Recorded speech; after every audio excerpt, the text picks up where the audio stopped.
السلام عليكم ورحمة الله وبركاته. كيفكم حبايبي؟ ايش اخباركم؟ ان شاء الله تكونوا في اتم صحة وعافية وانتوا تشوفوا الفيديو هذا. اول ما نبدأ بالصلاة على الرسول، اللهم صل وسلم عليه يا رسول الله. طبعا حتقولوا متأخرة، ايوه متأخرة، بس الحمد لله اني قدرت يعني قبل رمضان وفرزين الحمد لله.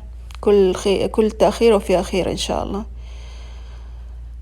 هنا زي كل سنة أنا أسوي كفتة البطاطس بالتونة، وأحيانا أسويها بالدجاج، بس هذه بالتونة. الحين خلاص طبعا سلقت بطاطس حسب الكمية اللي تبغيها، ما في كمية محددة، يعني حسب شوف هنا أنا بنزل في وصلات بصل بنزلها، لأنه نحن ما يحبوا إذا في بصل يعني كده واضح. حطيت بصل وحطيت هذه التونة كمان علبة. هذه اسمها ألوها، تونة مرة حلوة اللي هي لونها الأزرق، بس هذه الأزرق أنا متعودة عليها طيبة، بس هذه لونها أخضر إن شاء الله تكون كمان طعمها حلو. بس تحطي البطاطس وتحطي البصل وتحطي التونة أو الدجاج المفروم وخلاص تبهريها. هنا حطيت الملح وحطيت بهار مشكل بوريكم. عاد هذا البهار على يعني براحتكم، ما في شيء معين. هنا بابريكا وأحط كركم وكمون بس. وبعدين أنا أحب أشكلها طولي، في بعضهم يحبوها مدورة، أنا أحبها طوليا. وكل ما كترتي البطاطس وكل ما كترتي البصل حتزيد لك ما شاء الله، يعني تطلع لك يعني كتير ما شاء الله. أنا أعتقد سلت لي 5 أو 6 أكياس، وكل كيس حطيت يمكن 6 7. وخلاص شوفوا هنا سويتها. طبعا لما تخلص دخلوها يا التلاجة يا الفريزر، خلوها كده تتماسك مع نفسها، وبعدين تطلعوها ونسوي البيض والبقسماط. يعني أنا قد جربتها أسويها على طول بالبقسماط والبيض، لقيتها لسه يعني إيش ما هي ماسكة نفسها، فالأفضل إنكم تدخلوها وبعدين ترجعوا تحطوا البيض والبقسماط، مو كتير، لين تحسوا كده 10 دقايق 15 دقيقة، وبعدين ترجعوا تسووها. ولما تيجوا إذا تبغوا تاكلوها في نفس اليوم برضو بقسماط وبيض ودخلوها التلاجة كده شوية، وبعدين عشان ما تتفرفك عليكم في وقت ما تحطوها في الزيت.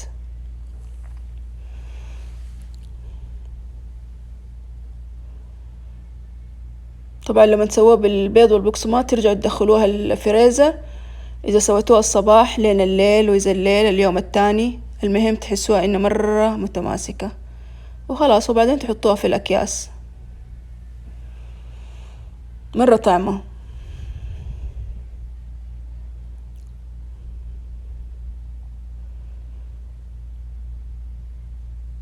يعني كده نحنا قطعنا نص الوقت، يدوبك وقت رمضان إن شاء الله. ربي يبلغنا يا الله نحنا بصحة وعافية، وانتو كمان وأحبابنا كلهم، يصير على طول على القلي.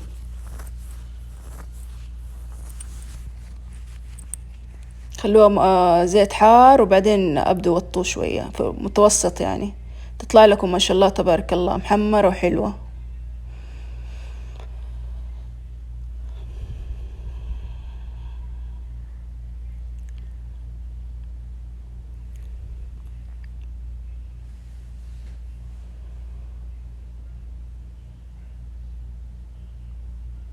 يا ريت أشغالنا كده بسرعة بسرعة زي ما يبان، كان خلصنا ما شاء الله في 10 دقايق. شو هنا خلصتها ورحت دخلتها التلاجة 10 دقايق تقريبا لين ما تماسكت شوية، وبعدين سويتها بالبيض والبقسماط رجعت تاني. هنا خلصتها أصلا، طبعا سويتها أنا الصباح نزلتها الليل. هنا خلاص حطيتها في الأكياس، والله طلعت الأكياس كبيرة. يوم ما رحت أخدها من ظل التوفير افتكرتها فين، افتكرتها وأنا في الكاشير في الطابور، رحت على طول جبتها، طبعا من غير ما أشوف القياس عشان مكاني لا أحد ياخده. فطلعت كبيرة، بس يلا ما في مشكلة، مو معقول هرجع تاني اخذ. قلت خلاص نكتفي بالموجود. هي طلعت لي 5 ما شاء الله. وهنا سوينا الطماطم، طبعا انا بس عصرتها، ما كشينها ولا شيء.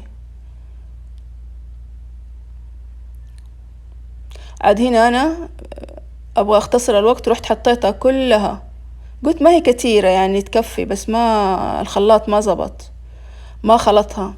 رجعت تاني نزلت وسويتها على دفعات. عاد شطارة مني، ابغى اسويها كلها في نفس الوقت، ابغى اخلص بسرعة.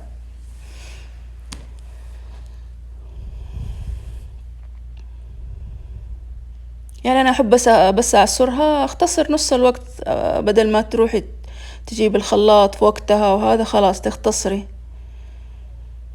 وخلاص وقت ما ابغى اي طبخة على طول احطها في القدر واسويها، يعني ما ياخذ وقت الحمد لله. اذا ابغى بيتزا، ابغى اسوي صلصة البيتزا حق نفس اليوم، ويتبقى لي للمرة الثانية، ما نسوي بيتزا كتير.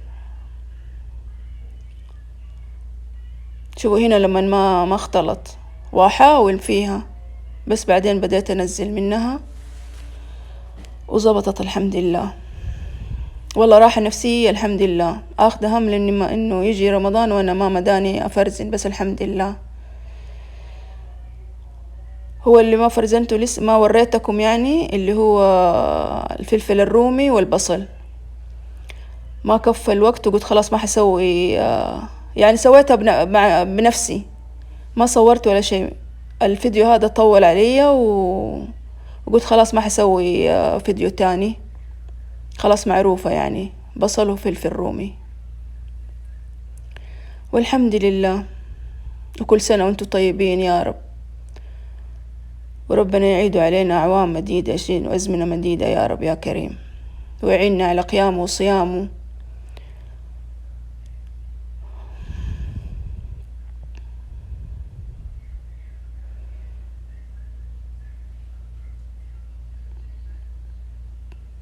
تقريبا صارت لي 6. أنا ما أحب أفرزن مرة كتير، يعني الحمد لله كويس. هذا 6 عندي بالنسبة لي، 6 5 مرة كويس. وهنا الجزر، طبعا الأفضل إني بدل ما أبشرها أسويها بمحضرة الطعام، أسهل بكتير، بسرعة تتسوى. برضو الجزر سوالي تقريبا 4، يعني عندي جزر كثير، بس خلاص قشرتها وغسلتها وقلت هذا يكفيني. نحن في رمضان ما سوي سحور، يعني تلاقيني حق الفطور اللي يزيد ناكله على السحور، والحمد لله. ما يجي 20 رمضان إلا خلاص زوجي يقول لي يلا رجعينا على الرز وما رز. ما صار ما يتاكل الأكل سائي، يعني آخر الأيام خلاص.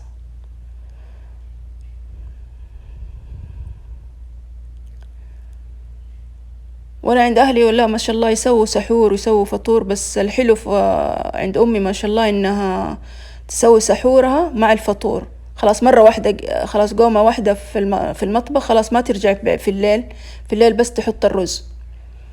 يعني لو تسووا كده أسهل لكم صراحة، بس أنا عشان ما أسوي سحور. بس اللي يعني زوجها يحب إنه لازم طبيخ في السحور، يعني أنصحكم صراحة أريح، جربوا يوم أريح كتير إنكم خلاص تسوي كشنتك، تسوي أي حاجة من قبل مع الفطور، يعني يصير في الليل ما ترجعي تاني تدخلي المطبخ وتجلسي وتحوسي تاني مرة. خلاص بس عليكي رز تحطيه وخلاص، وهداك تحميه، يعني أسهل صراحة. سوي دامك، سوي كشنة حقت الكبسة، يصير بعدين بس ترمي الرز.